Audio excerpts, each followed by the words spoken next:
Ada yang berpendapat jika pesantren itu berasal dari budaya Hindu. Nah, kalau pesantren berasal dari Hindu, apakah itu membuat pesantren sebagai lembaga pendidikan Islam menjadi tidak otentik dan kredibel? Lalu gimana sistem lembaga pendidikan Islam yang sebenarnya? Dan apa yang membedakan pesantren ala Hindu dengan pesantren ala Islam?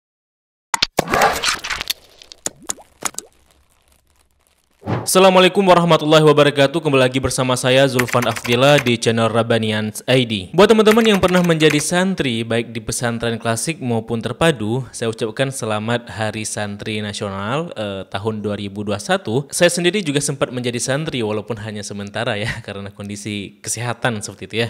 Yang namanya santri tentu tidak lepas dengan yang namanya pondok pesantren. Tapi sadar nggak sih jika kata pesantren bukan berasal dari bahasa Arab, bukan juga gabungan dari kata pesan dan tren. Walaupun bukan itu maksud dari pesantren, faktanya dulu saya sempat kepikiran ya, apa benar ya jika pesantren itu gabungan dari kata pesan dan tren seperti itu ya. Oleh karena itu di episode kali ini kita akan membahas mengenai asal-usul pesantren untuk menambah wawasan kita seputar khazanah keislaman tentunya ya. Nah, berhubung juga lagi hari santri nih ya, kami mau bagi-bagi voucher sebesar 50.000 dengan kode santri untuk pembelian konten premium di aplikasi Muslim Life.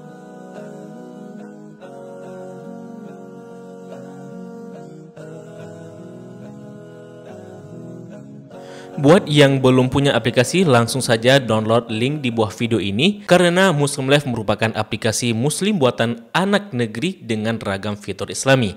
Dan gunakan voucher dengan kode santri, kalian akan mendapatkan diskon sebesar Rp50.000 untuk pembelian konten premium di aplikasi Muslim Life. Dan terima kasih juga buat penonton kami yang sudah mendukung channel ini secara moral dan materi via website kitabisa.com. Semoga dukungan teman-teman diganti dengan yang lebih baik lagi, serta semoga dengan dukungan tersebut dapat mempercepat perkembangannya channel ini. Amin. Buat teman-teman yang mau berpartisipasi, teman-teman dapat mengklik link kampanye kami di website kitabisa.com di kolom deskripsi video dan di kolom komentar tersemat.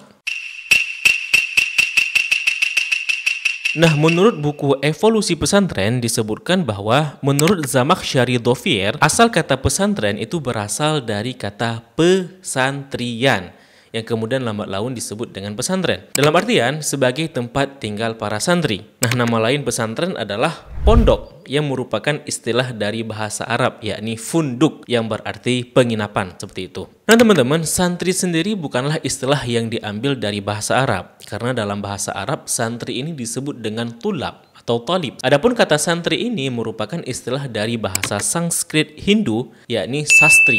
Nah, sastri sendiri sebutan kepada orang yang mempelajari sastra dalam agama Hindu. Dan sastra sendiri secara etimologi artinya ilmu, ajaran, petunjuk, buku atau risalah. Lebih populer dipahami sebagai literatur seperti itu. Dan secara terminologi, sastra dipahami sebagai tulisan atau literatur dalam agama Hindu. Dan sastra ini kemudian diadopsi dalam bahasa Indonesia menjadi sastra. Sehingga sastri merupakan sebutan gelar kepada murid-murid pelajar sastra atau yang mempelajari kitab suci Hindu maupun Buddha. Nah, para sastri ini mereka belajar di sebuah bangunan yang disebut dengan ashram atau ashrama. Ashram ini merupakan sekolah yang para pelajarnya tinggal di sana. Oleh karena itu kata ashram ini kemudian diadopsi dalam bahasa Indonesia menjadi asrama untuk menyebut boarding school atau sekolah berasrama. Nah, ashram ini teman-teman biasanya berada lokasinya jauh dari pemukiman seperti di gunung, di hutan, dan di tempat-tempat yang jauh dari pemukiman masyarakat. Makanya asrama pesantren itu juga terkadang dibuat di tempat-tempat asri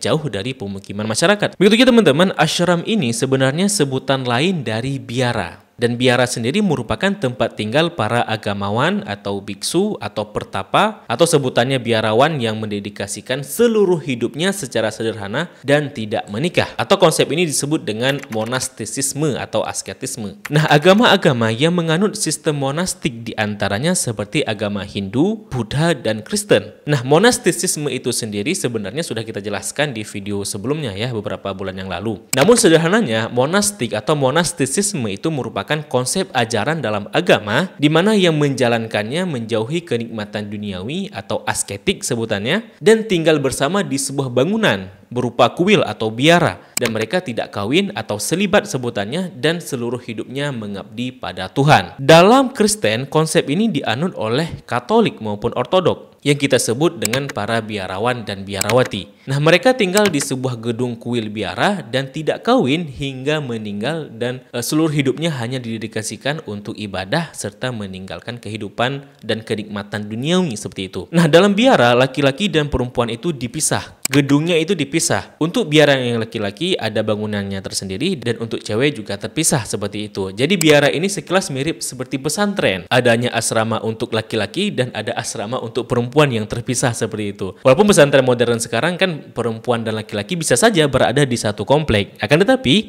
uniknya model biara Kristen ini lebih terhindar dari ikhtilat kalau kita lihat ya gitu ya. Nah teman-teman, walaupun istilah biara ini terkadang identik dengan kekristenan, monastik dalam Kristen, sebenarnya kata biara ini berasal dari kata vihara yang fungsinya sama juga seperti biara di Kristen sebagai pesantren para biksu dan biksuni penganut agama Buddhis. Jadi kalau teman-teman menonton film Boboho atau film Shaolin, nah itu mereka merupakan para santri-santri vihara istilahnya ya. Biasanya para calon biksu dan para biksu tersendiri, mereka tinggal di vihara untuk belajar agama, untuk bertapa dan beribadah atau bahkan kungfu, belajar kungfu seperti itu. Mereka juga diperintahkan agar meninggalkan kenikmatan duniawi serta selibat, yakni tidak kawin. Begitu pula konsep pesantren itu juga ada dalam agama Hindu dan ternyata memiliki banyak model dalam agama Hindu. Nah, pertama teman-teman disebut dengan gurukul, di mana para santri-santri ini mereka akan tinggal di rumah gurunya dan bahkan mengabdi pada gurunya serta belajar agama di sana, di rumah gurunya tersebut. Nah, kemudian model kedua disebut dengan ashram atau ashrama. Bedanya, mereka sekarang sudah tinggal di sebuah kuil tersendiri, sebuah bangunan tersendiri seperti itu. Dan model yang ketiga disebut dengan mathas. Bedanya, mathas lebih terorganisir dan lebih maju dan lebih besar daripada sistem gurukul dan ashram. Nah, sama seperti Kristen dan Buddha, para biarawan dan biarawati dari agama Hindu juga tidak kawin dan hidup asketik, yakni menjauhi kesenangan duniawi.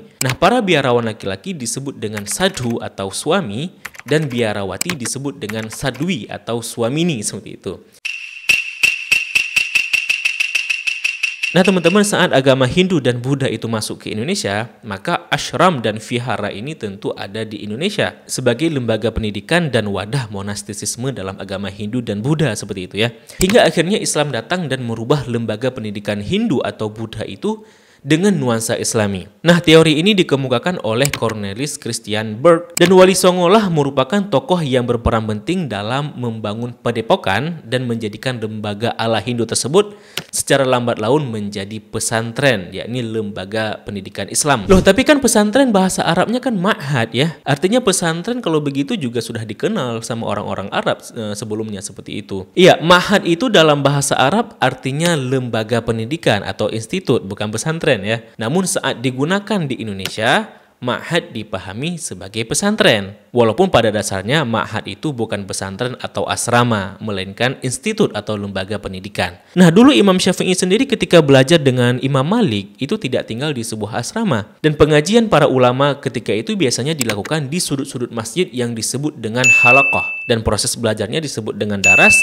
kemudian tempatnya dikenal dengan madrasah. Oleh karena itu jangan heran jika madrasah-madrasah atau sekolah-sekolah dalam sejarah keislaman itu bermula dari masjid, bukan dari bangunan khusus yang terpisah dari masjid. Oleh karenanya salah satu universitas tertua di dunia yakni Universitas Qarawiyyin itu bukan berasal dari Masjid Al-Qarawiyyin pada tahun 859 di Fez, Maroko. Begitu pula dengan Universitas Al-Azhar, itu kan bermula dari Masjid Al-Azhar pada tahun 969 Masehi di Kairo. Dan universitas Islam yang paling maju serta terorganisir secara formal pertama kali di dunia dan didirikan secara khusus adalah Universitas Nizamiyah di Baghdad pada tahun 1065 Masehi. Dan Imam Al-Ghazali jadi profesornya di sana. Nah, walaupun bentuknya itu universitas, ketika itu sebutannya tetap madrasah. Jadinya sebutannya Madrasah Nizamiyah, Madrasah Karawiyin, dan Madrasah Al-Azhar. Belum dikenal istilah universitas seperti itu ya. Sedangkan istilah universitas sendiri berasal dari Eropa, teman-teman. Dan Eropa baru punya universitas pertamanya 23 tahun kemudian dengan nama Universitas of Bologna, kemudian University of Paris, baru kemudian Oxford. Nah, terus masalahnya adalah apakah ketika pesantren itu ternyata adaptasi dari budaya atau agama Hindu-Buddha, itu akan membuat kesakralan pesantren atau kredibilitas pesantren sebagai lembaga pendidikan Islam itu bisa hilang, bisa cacat, atau bisa berubah? Tentunya tidak, teman-teman. Kenapa begitu? Karena walaupun konsepnya itu diadaptasi dari Hindu dan Buddha, namun esensinya itu sudah berubah. Dalam artian, biara, vihara, dan ashram itu kan pelajarnya menganut monastik dan asketis. Mereka berada di situ sepanjang hidupnya hingga akhir hayat. Sedangkan pesantren tidak. Walaupun ada juga ya yang berdedikasi hidupnya di pesantren, namun tidak ada kewajiban para santri tinggal di sana selamanya seperti itu. Kemudian para biarawan, biksu, dan sadhu itu mereka tidak boleh menikah. Hal ini berbeda juga dengan pesantren yang membolehkan santrinya menikah. Nah, kemudian para biarawan biasanya memiliki pakaian khusus. Contohnya para biarawan Kristen, mereka akan memakai pakaian seragam ordo mereka. Begitu pula yang biarawati punya pakaian khasnya. Terlebih lagi, para biksu dan biksuni punya pakaian khas yang biasanya berwarna orange, kuning, bahkan biru keabu-abuan. Hal yang sama juga ada pada agama Hindu, para sadhu dan sadwi. Mereka memakai pakaian khas. Sedangkan santri itu tidak diwajibkan pakai jubah dan terkadang juga pakai sarung, koko, bahkan pula jas seperti itu. Nah, kemudian pelajar di biara-biara itu tidak boleh menikmati hal yang sifatnya duniawi, kenikmatan duniawi. Tentu hal ini berbeda dengan santri yang masih diperbolehkan menggunakan produk-produk duniawi, serta bahkan pesantren terpadu itu memadukan pengajaran klasik dan modern supaya santrinya tidak gagap teknologi. Karena gini teman-teman, bedanya antara biara, vihara, dan ashram dengan pesantren itu alumninya itu akan turun ke masyarakat untuk mengajarkan masyarakat. Sedangkan para biarawan di biara, di vihara, di matas, mereka itu tidak dilepas lagi ke masyarakat. Mereka akan selamanya tinggal di situ seperti itu. Itu bedanya. Nah, esensi dari pesantren ala Kristen, Hindu, dan Buddha, yakni biara, vihara, dan ashram atau matas, itu tujuannya adalah soal penerapan ajaran monastik dan asketik agama. Sedangkan esensi pesantren itu tujuannya sebagai lembaga pendidikan, sehingga secara esensi dan tujuannya saja sudah berbeda. Nah, perbedaan hal yang mendasar inilah yang kemudian membuat pesantren itu tidak sepenuhnya disebut sebagai warisan Hindu-Buddha. Walaupun pada awalnya merupakan adaptasi dari sana oleh para wali songo atau para ulama sebagai upaya asimilasi pada masa silam.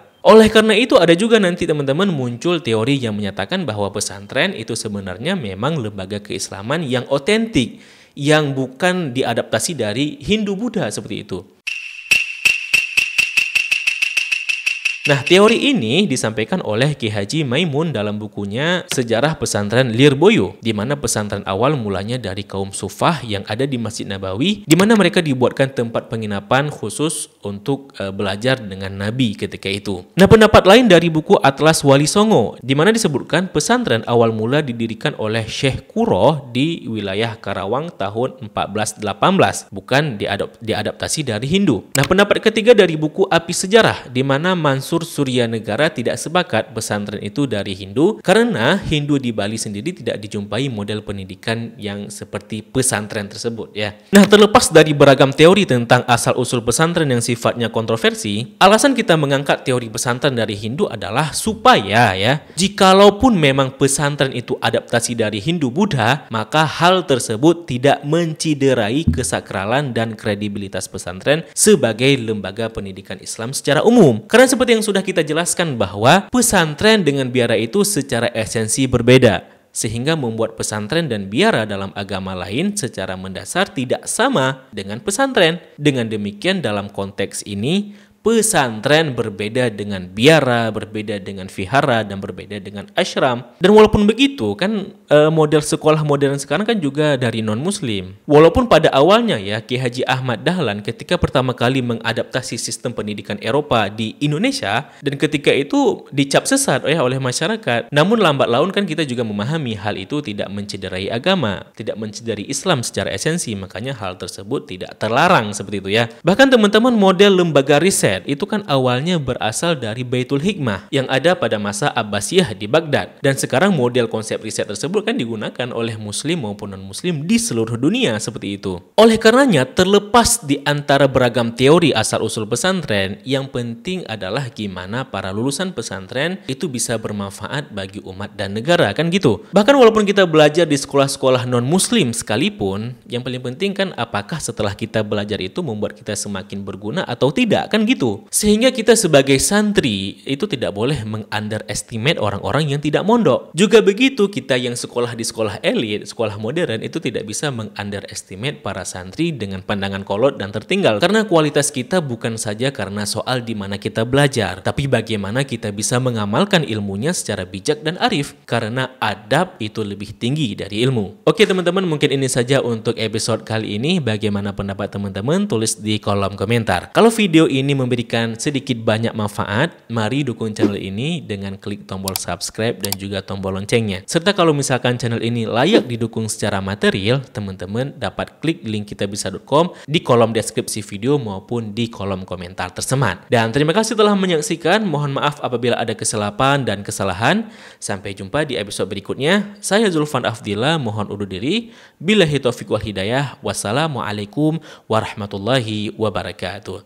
Salam damai.